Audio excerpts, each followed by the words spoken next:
நம்முடைய இந்தியா தேசத்திலே ஒரு பட்டணத்திலே அருமையான ஒரு சகோதரன் திருமணமாகி ஒரு குழந்தை, அந்த குழந்தை அங்கவீனமாக பிறந்தது. அவர் ரொம்ப வேதனையோடு கூட இருந்தவர் காணப்பட்டார். எங்க போனாலும் அந்த குழந்தையை தூக்கிட்டு போவார். ஒரு நாள் அந்த குழந்தையை எல்லா ஆஸ்பத்திரி, மருத்துவமனைகள், எல்லா இடங்களுக்கும் சென்று என் பிள்ளையை எப்படியாவது குணப்படுத்தி விடுவேன் என்று ஆதங்கத்தோடு கூட அலைந்த அந்த சகோதரனுக்கு ஏமாற்றமே மிஞ்சியது. அவன் கண்ணீரோடு கூட காணப்பட்டார். ஒரு நாள் தன் பிள்ளையும் அவரும் வாகனத்திலே ஏறி காடு, மேடு, பள்ளங்கள், கிராமங்களை கடந்து சென்று ஒரு கிணறு ஒன்றை கண்டுபிடித்து தன்னுடைய பிள்ளையும் அவரும் அது உள்ளே விழுந்து ஒரே நேரத்திலே மரித்து போனார்கள். காரணம் என்ன?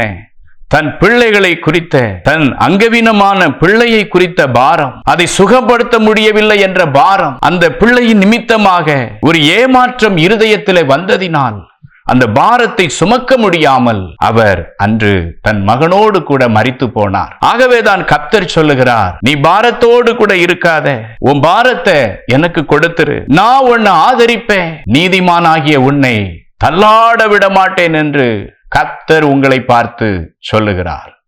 பிரியமானவர்களே, பாரத்தை இயேசு கிறிஸ்துவினிடத்திலே கொடுத்து விடுங்கள்.